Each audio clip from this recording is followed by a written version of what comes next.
Welcome to డి6. This is professor Vinod Kumar. రేపు ప్రవీణ్ ప్రగడాల సంస్మరణ సభ ఎక్కడంటే గుంటూరు జిల్లాలో రేపు సాయంత్రం 5 గంటలకు LEM school ground LADS centre Guntur. ఇవాళ ప్రవీణ్ పగడాల విషయం ప్రపంచానికి మొత్తం తెలుసు. మొత్తం అది యాక్సిడెంటా, అది హత్యనా అనేది 95% క్రైస్తవులంతా కూడా అది హత్యనే అంటున్నారు. మిగతా సమాజంలో ఉన్న వాళ్ళు కూడా అది హత్యగానే భావిస్తున్నారు. బట్ పోలీసు వ్యవస్థకు అది హత్యగా కనిపించడం లేదు. న్యాయ వ్యవస్థ దాన్ని సుమోటగా తీసుకోలేదు. అట్లీస్ట్ న్యాయ విచారణ కమిషన్ వేయలేదు. దాని మీద పోలీసుల మీదనే ఆధారపడి ఇవాళ న్యాయ వ్యవస్థ కూడా వ్యవహరిస్తున్నది. కారణం ఏంటంటే ప్రవీణ్ పగడాల ఒక రెడ్డి కాదు, శర్మ కాదు, కమ్మ కాదు, కాపు కాదు, చివరికి ఆయన ఒక దళితుడు కాబట్టి ఆయన ఇంత దుర్మార్గం జరిగినా, ఇంతమంది కోట్లాది మంది ప్రజలు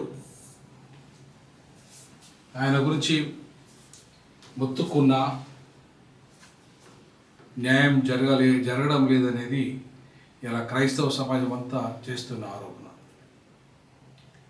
ముఖ్యంగా దళిత క్రైస్తవులు వేరు, క్రైస్తవులు వేరు.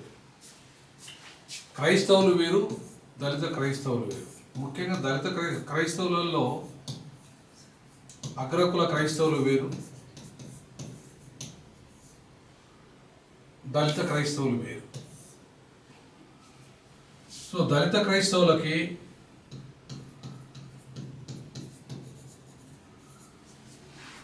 ఇవాళ ఈ మత స్వేచ్ఛ కూడా లేదు ఈ దేశంలో.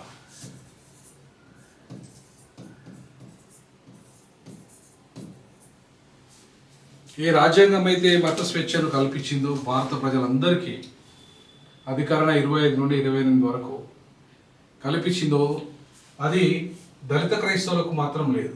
దళిత క్రైస్తవులకి అది రద్దయింది. ఇదే రాజ్యాంగం ద్వారా రద్దయింది. ఇదే బాబాసాహెబ్ అంబేద్కర్ లా మినిస్టర్గా ఉన్నప్పుడు రద్దయింది. ఇదే బాబాసాహెబ్ అంబేద్కర్ లా మినిస్టర్గా ఉన్నప్పుడు 1950 ఆగస్టు 10వ తారీఖు రోజు ఆయన లా మినిస్టర్గానే ఉన్నాడు. అప్పుడే ఇదే రాజ్యాంగంలో ఒక అధికరణ ప్రెసిడెన్షియల్ ఆర్డర్ని బాబు రాజేంద్ర ప్రసాద్ గారు పొందుపరిచారు. ఆయనకున్న ఏ ప్రత్యేకమైన అధికారాలు రాష్ట్రపతికి ఉన్నాయో దాని ద్వారా ఆయన హిందూ మతం నుండి క్రైస్తవ మతం, ఇస్లాం మతం మారిన దళితులకి వాళ్ళు రిజర్వేషన్లు లేవు అని చెప్పేసి, అంటే వాళ్ళ మతం మారద్దు, హిందూ మతంలోనే బలవంతంగా ఉండాలి, నువ్వు అంటరాని వాడిగా ముట్టరాని వాడిగా ఉన్నా సరే నువ్వు అందులోనే ఉండాలి, నిన్ను ఒక జంతువు కంటే హీనంగా చూసినా సరే నువ్వు అందులోనే ఉండాలి, నీవు మనిషివే కాదురా, నీకు నువ్వు ఇట్లనే బతకాలరా, నువ్వు జంతువు కంటే హీనంగా బతకాలరా, ఊరవతల బతకాలరా, నీకు ఈ రాజ్యాంగం కల్పించిన హక్కులు, విద్యా హక్కు, చదువుకునే హక్కు, జీవించే హక్కు, మత స్వేచ్ఛ హక్కు, ఈ రాజ్యాంగం కల్పించిన అన్ని హక్కులు నీకు ఉండాలంటే బలవంతంగా నువ్వు అంటరానిదనానికి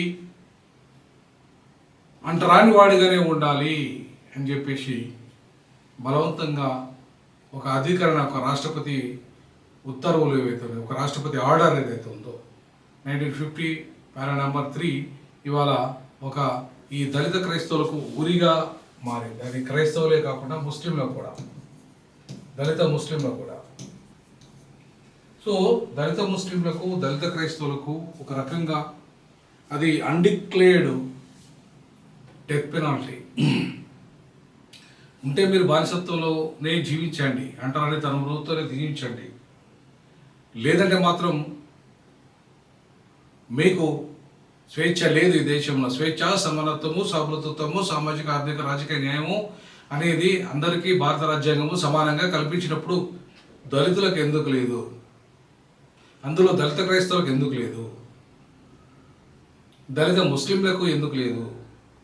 అంటే వాళ్ళు అంటారని వాళ్ళకంతే ఈ దేశంలో అంటరాని వాళ్ళు మనుషులుగా కూడా చూడబడరు. ఈ దేశంలో అనగారిన ఈ అంటరాని వాళ్ళు వెలివేయబడ్డ జాతులు, వాళ్ళకి న్యాయం జరగదు. వాళ్ళని చంపినా న్యాయం జరగదు, తన్నినా న్యాయం జరగదు, వెలివేసిన వాళ్ళకి న్యాయం జరగదు. రోహిత్ వేముల ప్రపంచమంతా ఇట్లాగే ప్రవీణ్ పగడాలన్నట్లయితే ఆయన ఆత్మహత్య చేసుకున్నాడు. ఆయన హత్య చేయబడ్డాడు కానీ ఆయన ఆత్మహత్య చేసుకున్నాడు. అయినా సరే ఆయన ఆత్మహత్యకు కారణాలు కొంతమంది ఉన్మాదులు, మతోన్మాదులు చేసినప్పటికీ కూడా వాళ్ళకి శిక్ష లేదు, అరెస్ట్ లేదు. ఇక్కడ కూడా అసలు ఎవరో తెలియదు, యాక్సిడెంట్ మాత్రమే జరిగింది, యాక్సిడెంట్లోనే చనిపోయిందని చెప్పేసి ఇవాళ దుర్మార్గంగా ఇంత గుడ్డిగా పోలీసు వ్యవస్థ, అది కూడా దీని వెనుక రాజ్యం, స్టేట్ ఉంది. ఆ స్టేట్లో ఉన్న ముఖ్యమైన నేతలు ఉన్నారు. అందుకే దళితులు స్టేట్ని క్యాప్చర్ చేసుకోవాలి. స్టేట్, రాజ్యము దళితుల చేత ఉండాలా. దళితులకు రాజ్యం, అధికారం ఉన్నప్పుడే వాళ్ళకి అన్యాయం జరిగినప్పుడు, ప్రవీణ్ ప్రగడాల లాంటి వాళ్ళకి అన్యాయం జరిగినప్పుడు న్యాయం చేయడానికి రాజ్యం తన వంతు పాత్ర పోషిస్తుంది. కానీ రాజ్యం ఎవరి చేతిలో ఉంది? 30% జనాభా కలిగిన దళితులు, అందులో దళిత క్రైస్తవులు, 3% ఉన్న కమ్మలకు అధికారాన్ని అప్పచెప్పారు ఆంధ్రప్రదేశ్లో. ఇవాళ వాళ్ళు నడుక్కునే స్థితిలోనే ఉన్నారు.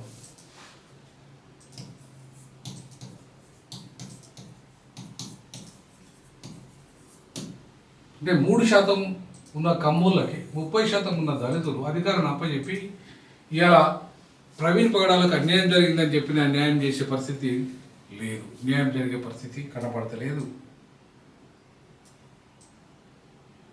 మరి ఇట్లాంటి స్థితిలో రాజ్యం మన చేతిలోకి రాకుండా, దళితులకు రాజ్యం చేతిలోకి రాకుండా, ఒక కారం చెడు, ఒక చొండూరు, ఒక పదిరికుప్పము, ఒక లక్ష్మీపేటకు న్యాయం జరిగిందా?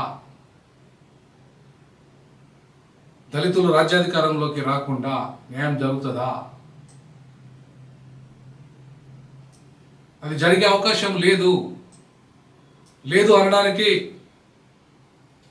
మనకు అనేక ఉదాహరణలు ఉన్నాయి. ఉమ్మడి ఆంధ్రప్రదేశ్లోనే కాక దేశవ్యాప్తంగా కూడా అనేక ఉదాహరణలు ఉన్నాయి.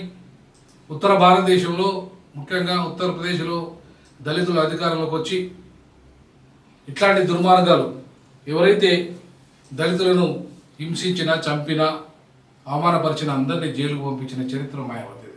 ఎందుకంటే ఆమెకు అధికారం వచ్చింది కాబట్టి. సో అధికారం ఆంధ్రప్రదేశ్లో ఉన్న తెలుగు ప్రజలలో, ముఖ్యంగా తెలుగు దళితులకు ఇంతవరకు రాలేదు. దళితులు ముఖ్యమంత్రి కాలేకపోయాడు. గతంలో ఎప్పుడో ఒకసారి ఉమ్మడి ఆంధ్రప్రదేశ్లో ఒక దళితుడు అయిండు, కానీ ఆ దళితుడికి రాజకీయ స్వేచ్ఛ లేదు. ఆ దళితుడు రాజకీయ బానిస మాత్రమే. కాబట్టి రాజకీయ బానిసత్వంలో దళితులకు అధికారం వచ్చినా కూడా వేస్ట్. ఇవాళ ఉప ముఖ్యమంత్రి దళితుడే తెలంగాణ, కానీ దళితులకు ఏమైనా అరుగుతుందా? ఒక దళిత మంత్రి ఉన్నాడు, దళితులకు ఏమైనా అరుగుతుందా? అన్యాయం జరిగినప్పుడు న్యాయం జరుగుతుందా? గట్టిగా నిలదీస్తున్నారా వాళ్ళు? మా దళితులకు న్యాయం చేయాలని చెప్పేసి ఆర్డర్లు పాస్ చేస్తున్నారా? అక్కడ లేరా దళిత మంత్రులు? ఇక్కడ లేరా దళిత మంత్రులు? 78 ఏళ్ళుగా దళిత మంత్రులు ఉంటూనే ఉన్నారు, కానీ దళితులకు న్యాయం జరగలేదు. కారణం ఏంటంటే ఉత్తరప్రదేశ్ లాగా స్వతంత్రంగా దళితులకు తమ అధికారం, తమ చేతిలో రాజకీయ అధికారం ఉన్నప్పుడే అది సాధ్యం. సో అక్కడ కమ్మోలు అధికారంలో ఉన్నప్పుడు ఏదైతే చుండూరు సంఘటన జరిగిందో న్యాయం జరగలేదు. కారం చేడు